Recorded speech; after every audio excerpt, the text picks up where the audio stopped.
Hello, hello, hello.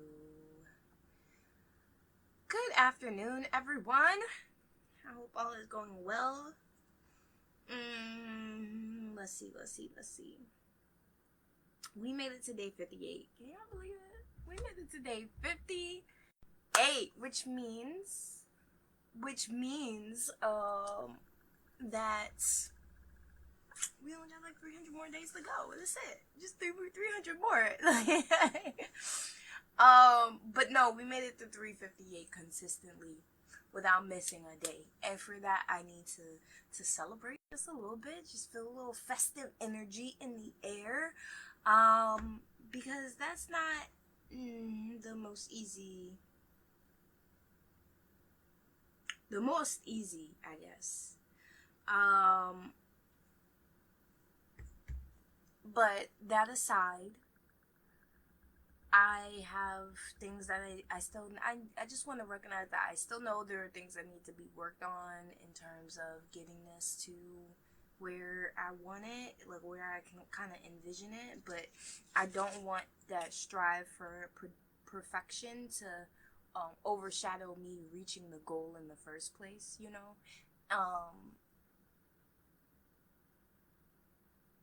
Yeah. So, like, we did it. We're here. We're on day 58. We got 300 more to go. We're like what 42 days away from 100 days, and when you chop it up, it just feels like sizable. Like I remember our goal being like, let's make it to day 3. So like, so I'm like, woo, um, elated on that fact. Let's jump in today. It's Deuteronomy. We're doing 15 and 16. The devotional video is in the description. And then we go into Psalms 58. When we talk about the devotional, it's an exploration, it's another word study about one of the words in the Shema. Right. We explore the Hebrew word nephesh that often gets translated as soul. The English word usually refers to a non material essence of a human that survives after death, but nephesh means something different. It is referred to as humans. It is referred to humans as living. Oops, sorry. It is referring to humans as living. So all living humans, breathing, physical beings, or just to life itself. Prepare to be surprised at the biblical meaning of this fascinating word. And I think sometimes it's really important to understand the difference between the biblical terminology and definition and representation of a word and the current day terminology and representation of a word, right? Because you have to understand these words that are being used in context. Like, that meaning, it changes the sentence, it changes the expression, it changes all of that because the intention behind the meaning is different from how we're like receiving it. So when someone's sending you a message, it's important to know how they're using their vocabulary to send you that message, or else things get lost in translation and in meaning. And that's why I really like these word studies. If we're to move on, we get into Deuteronomy 15, and then at the release of debtors, and again, Deuteronomy has so far just been Moses doing a recap of everything that the Israelites have been through, and what the behavior that he desires from the Israelites moving forward, not for his own sake, because he's about to go up on a hilltop and die, but for the sake of the Israelites themselves, so that they can be right in the Lord's presence, so that they can be thriving in under the Lord's leadership, and so that the people of Israel can learn from their mistakes and past rebellions and proceed into the being set apart as God's people and really living in that truth. At the end of the 7th year, you must cancel the debts of everyone who owes you money. This is how it must be done. Everyone must cancel the loans they have made to follow. Everyone must cancel the loans they have made to their fellow Israelites. They must not demand payment from their neighbors or relatives, for the Lord's time of release has arrived. This release from debt, however, applies only to your fellow Israelites, not to the foreigners living among you. There should be no poor among you, for the Lord your God will greatly bless you in the land he has given you as a special possession. You will receive this blessing if you are careful to obey all the commands of the Lord your God that I am giving you today. The Lord your God will bless you as he has promised. You will lend money to many nations, but will never need to borrow. You will rule many nations, but they will not rule over you. But if there are any poor Israelites in your town when you arrive in the land the Lord your God is giving you, do not be hard-hearted or tight-fisted toward them. Instead, be generous and lend them whatever they need. Do not be mean-spirited and refuse to loan because the year for canceling debts is close at hand. If you refuse to make the loan and the needy person cries out to the Lord, you will be considered guilty of sin. Give generously to the poor, not grudgingly, for the Lord your God will bless you in everything you do. There will always be some in the land who are poor. Okay. That is why I am commanding you to share freely with the poor and with other Israelites in need. Release for Hebrew slaves. If a fellow Hebrew sells himself or herself to be your servant and serves you for 6 years, in the 7th year you must set that servant free. When you release a male servant, do not send him away empty-handed. Give him a generous farewell gift from your flock, your threshing floor, and your winepress. Share with him some of the bounty with which the Lord your God has blessed you. Remember that you were once slaves in the land of Egypt, and the Lord your God redeemed you. That is why I am giving you this command.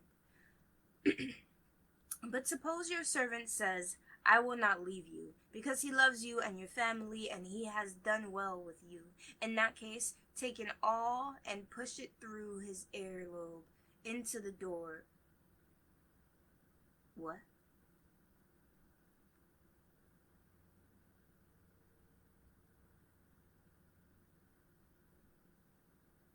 In that case, take an awl and push it through his earlobe into the door.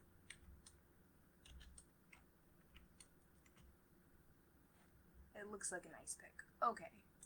So basically, pierce their earlobe to the door. After that, he will remain your servant for life.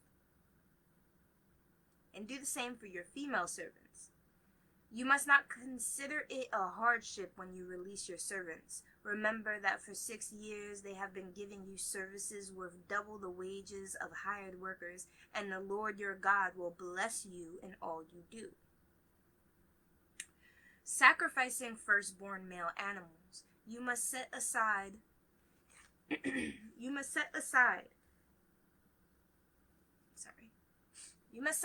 for the Lord your God all the firstborn males from your flocks and herds. Do not let the firstborn of your herds to work your fields, and do not shear the firstborn of your flocks. Instead, you and your family must eat these animals in the presence of the Lord your God each year at the place he chooses. But if the firstborn animal has any defect, such as lameness or blindness, or if anything else is wrong with it, you must not sacrifice it to the Lord your God. Instead, use it for food for your family in your hometown. Anyone, whether ceremonially clean or unclean, may eat it, just as anyone may eat a gazelle or deer, but you must not consume the blood. You must pour it out on the ground like water.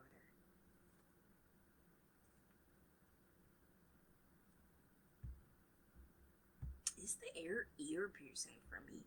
I get it though. Like, if the servant deems that staying with that family is better than his freedom or what he will face in the world, and he's like, no, I want to stay with you, then you have the right to claim that servant as yours, right? For the servant becomes yours for life. They are tied to you.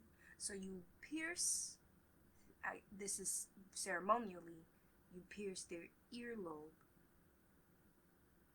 to the door.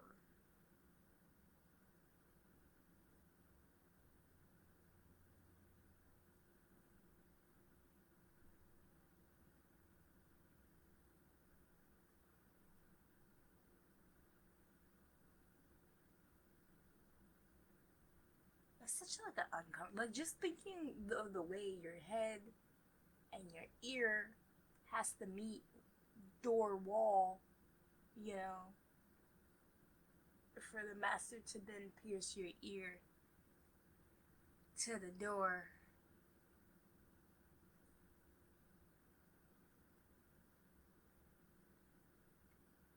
Do they do both sides or just one ear? It's probably just one ear. Anyway,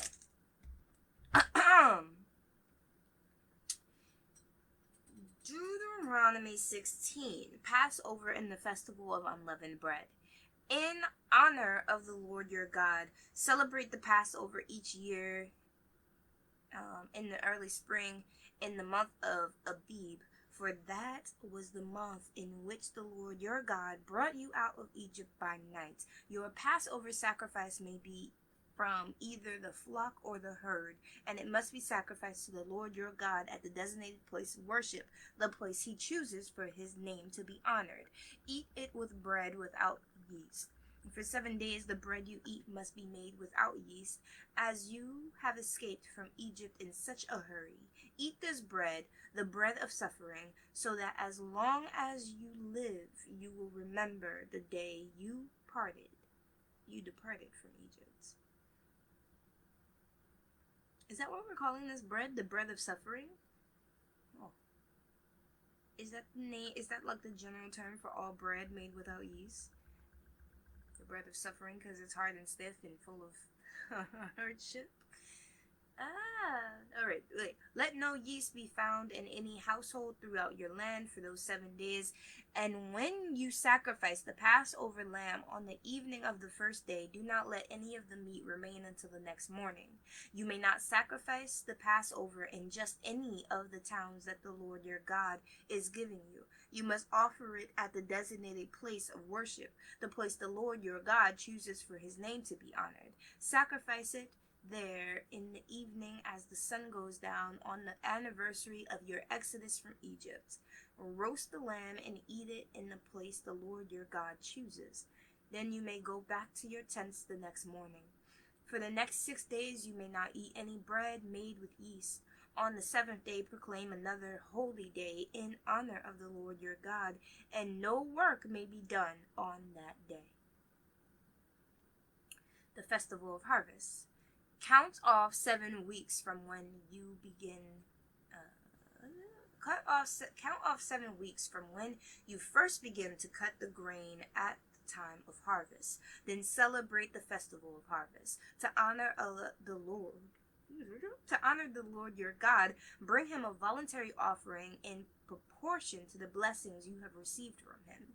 This is a time to celebrate before the Lord your God at the designated place of worship he will choose for his name to be honored. Celebrate with your sons and daughters, your male and female servants, the Levites from your towns, and the foreigners, orphans, and widows who live among you. Remember that you were once slaves in Egypt, so be careful to obey all these decrees.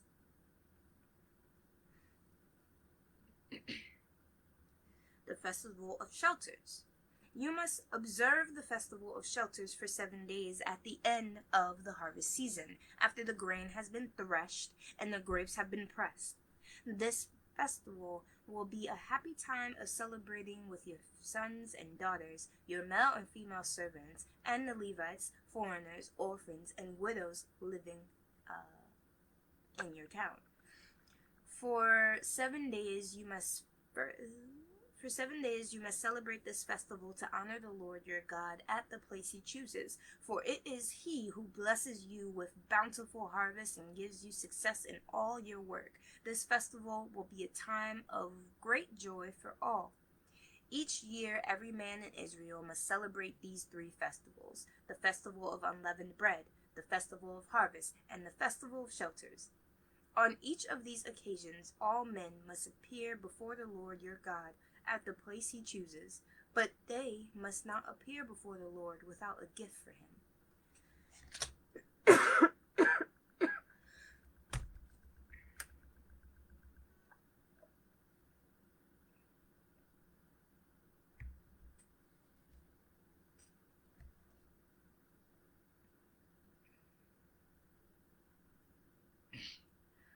All must give as they are able, according to the blessings given to them by the Lord your God. Justice for the people.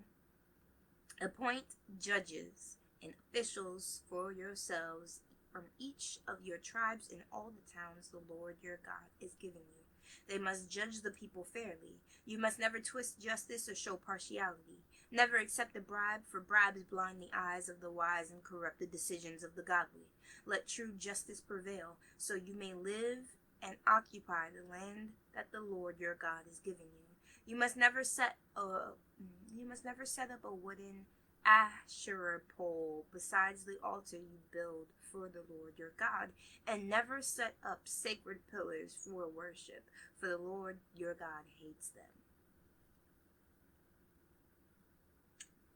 He hates the Asherah poles and the sacred pillars, and I wonder if that's a mimic, like, because that's what the other deities worshipped by other nations, gods, do. And that's one of the things that the Israelites are tasked with doing when they conquer a land. They are to destroy all of the altars and places of worship and Asherah poles, So why so confusion by having Asherah poles that stand for the Lord and Asherah poles that stands for other deities? Then it's like, I'm confused by the mission. Is this one safe to destroy? Is this one for God, or is this one for their God, So it's like, don't build them for him, and none of that confusion will exist anyway. So there you go.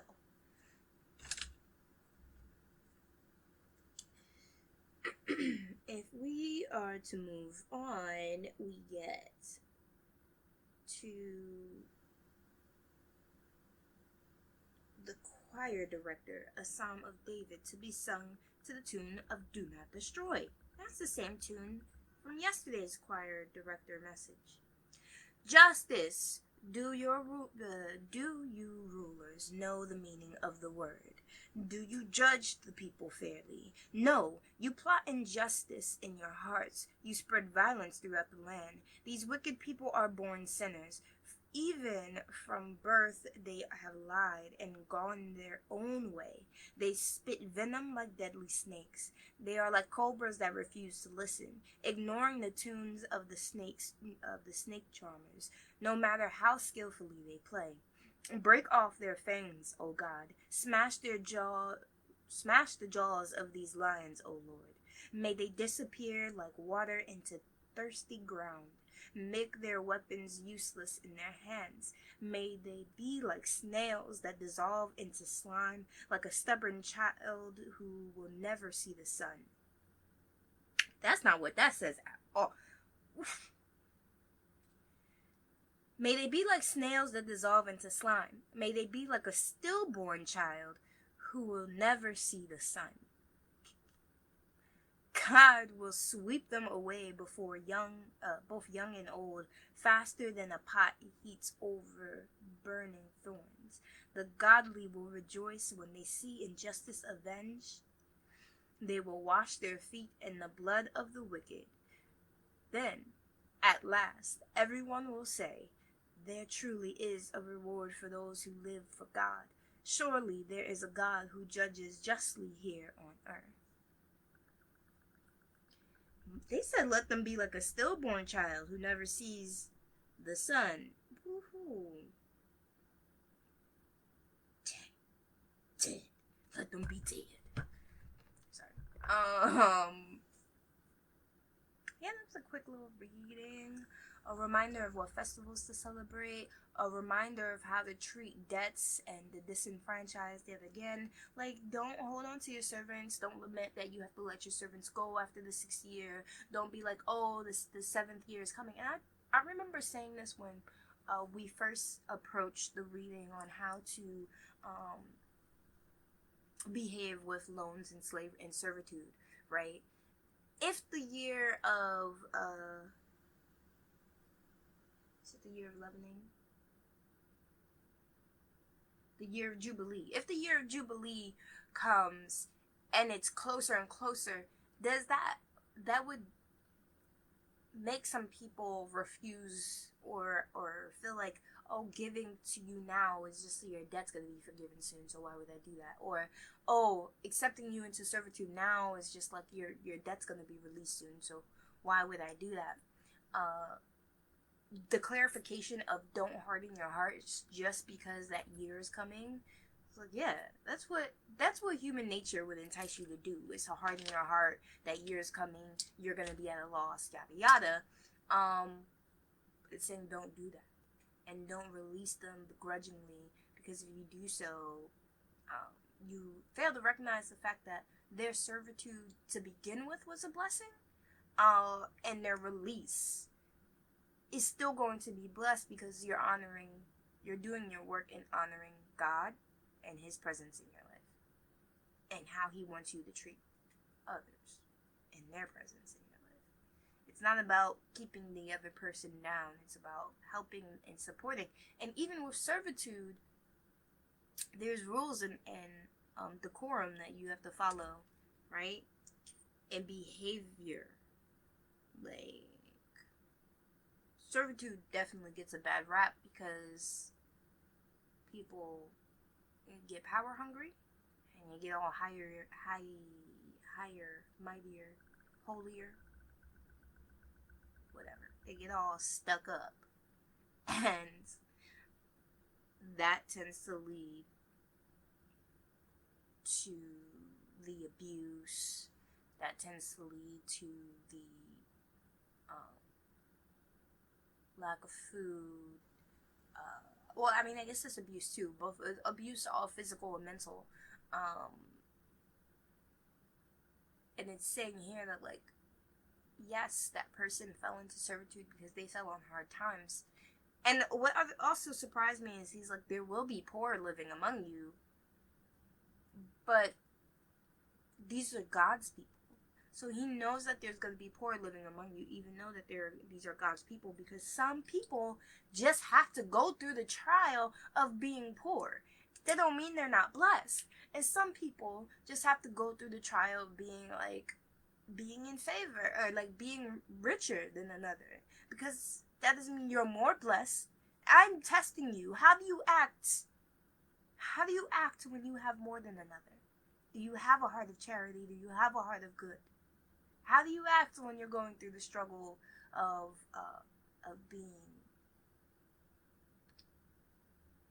having to sell everything you own, having to sell yourself into servitude? Can you still stand with grace? Can you still pray to the Lord as if all is well? It's just, I feel like it's all, like, he's not saying, oh, follow me, there will be. He's saying there should be no poor among you, but there will still be people. And that's why he's making these contingencies, right? Like, this is how you behave when you have servants. This is how you behave when you give loans. This is how you behave when those loans are to a foreigner, because you're not giving that loan to a foreign country and going like, yes, we'll forgive you in the year of Jubilee. No, we'll forgive all people in the year of Jubilee. Their loans will be forgiven. Loan forgiveness, what a foreign concept. Unbelievable. They're saying you'll be able to loan and not need a loan. That's how blessed you're going to be. You'll be able to give freely, and it's not going to be a worry. So do not treat God's special people with such nickel and diming attitudes. Like, I need every penny. you got interest. I'm not gonna loan you the year Jubilee is gonna be up in like 3 months. You know, I just give. But it strikes me that the test comes in every season. Like these are God's chosen people, and He's saying that yes, you will still be poor. You will still be in service or be sold in servitude on occasion.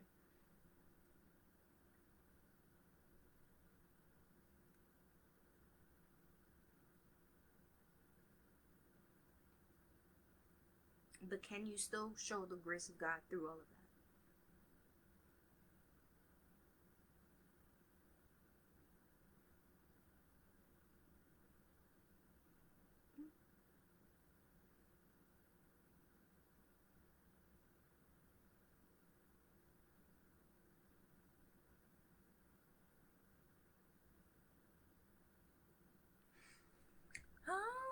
Okay, that is today's reading. Have a good afternoon. And we will catch you tomorrow.